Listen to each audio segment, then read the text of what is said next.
All right, Nick, let's talk about the Alabama Crimson Tide. Big win for the Tide. They come out and they do what they need to do against a lesser opponent, absolutely crush them. But that wasn't a surprise. One thing was a surprise, though, and that's how one young player came out and really outperformed expectations. Even head coach Kalen DeBoer was a little bit of surprise about what went on. We're going to get into that. But first, I'm Andrew, and this is Saturday Morning Inspection.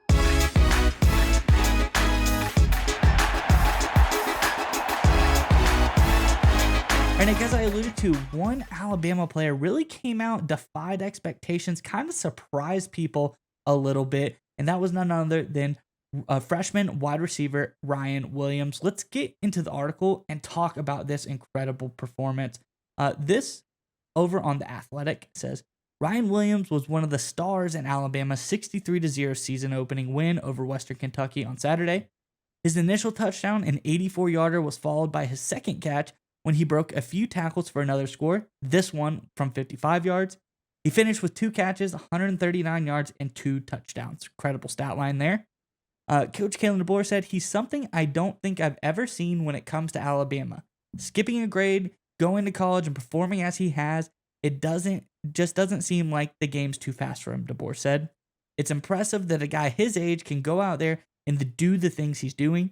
He's got a bright future. He's really fun to see him to go out there and make those plays that he did tonight. Our guys believe in him. Again, this over on The Athletic.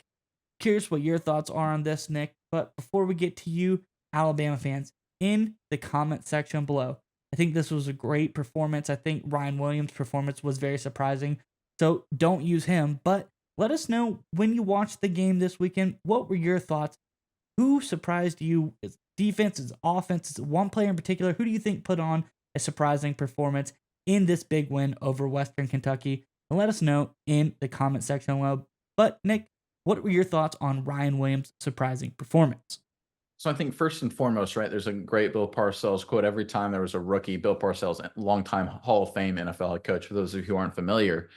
Anytime a rookie would have a great performance, he'd say, all right, let's not put him in Canton yet, right? It was one game. So let's temper it just a little bit. But that being said, what we're seeing from Williams at this point, considering this is a kid who literally skipped a grade, is 17 years old, should be worrying about who he's taking to homecoming right now at some high school, is dominating the top flight realms of college football, even if it's just 1 week, is absolutely astounding considering even though it's obviously an inferior opponent, he's going up against guys who have been in strength and conditioning programs for 2, 3, 4 years in some instances, right? Full scholarship players, right? It's not like they're playing a bunch of D3 walk-ons or something. Nothing against those guys, but this is actual big boy college football, and he's making plays like this.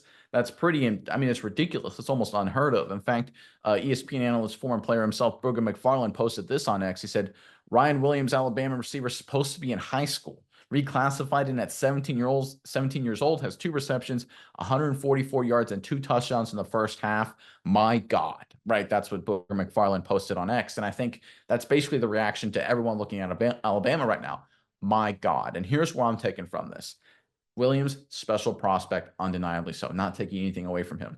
This is Kalen DeBoer. This is why you hire him, and this is why it was a great move by the Tide to bring him as the head coach. The ability to unleash the high-octane, big play, vertical passing game by an army of receivers, right? People go back to the Washington Huskies. They had just a gauntlet of receivers making big plays with Michael Penix Jr. dominating the Pac-12, making a run, of course, all the way to the national championship game last season. What we're seeing so far, I think, what was Milrose, 709 for 200 yards, right? Vertical attack, aggressive down the field. You pair that with the athletic skill set of the Alabama receiver room, especially with guys like Williams, the entire response to the rest of Alabama from the SEC is just what Booger McFarland said. My God, right? If they can be this explosive, again, inferior competition, I get it. I understand that. But if they can just be this explosive against the rest of their competition, there's no reason Alabama can't beat every single team in the SEC, can't beat every single team in the country, right? I know Georgia looked great against Clemson, but one thing that Georgia clearly lacks the ability, they cannot stop explosive speed. Last year, they got run over a little bit. They tried to hamper that in the offseason, but I watched them against Clemson, and I'm like, listen, Clemson had a lot of opportunities for big plays. They just couldn't execute on them at all. Their quarterback play was terrible. Their offensive strategy was terrible. I look at Alabama, great strategy. Milroe looks to have taken a big step. Elite weapons emerging like Williams. This is why you hire Kalen DeBoer. I think the response, again, I'm gonna hit this very key here, from all the competition to Alabama is, my God, they're not getting worse. They're just as good, maybe even better this year.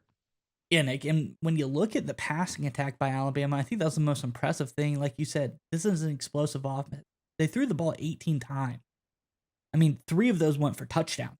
That's a pretty good hit rate, if you ask me. And 2 of those were to Ryan Williams. So I mean, it was very special. I'm gonna go through this really quick and just read to you the big plays by some of these receivers. He had an 84-yard touchdown by Williams. Obviously, he had the other big 55-yarder as well.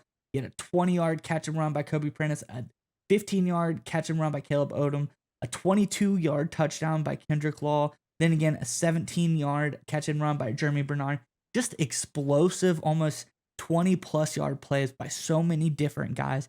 This is an Alabama offense that can do chunk plays, but also what can they do? They can absolutely bury you with the run game. This is a game where so many of these guys were rushing for over 10 yards a carry. They came out explosive in the run game as well. They're just beating everybody up. So I think across the board, you have an explosive weapon like Williams, you get to unleash on the country. You have Jalen Milroe really stepping up his game. And then you have a bevy of people who can run the ball really, really well.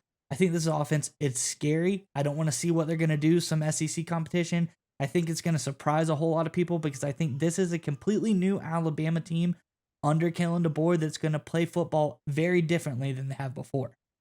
One final point to hit on, right? People remember the Saban transition, and we went from his offensive strategy when he kind of brought Kiffin into the fold way back when, and suddenly they went from a team that win games 20-13 where they dropped 50 on people, right? That was a massive sea change. I think what we saw, again, small sample size, I understand, what we saw even from the new Saban Alabama last couple of years, what we saw this past Saturday was just a big sea change. This is a massive shift in terms of Alabama's strategy in college football. It's going to be exciting to watch, and the rest of the SEC better watch out because this is a whole new, different, scarier monster in the Crimson Tide.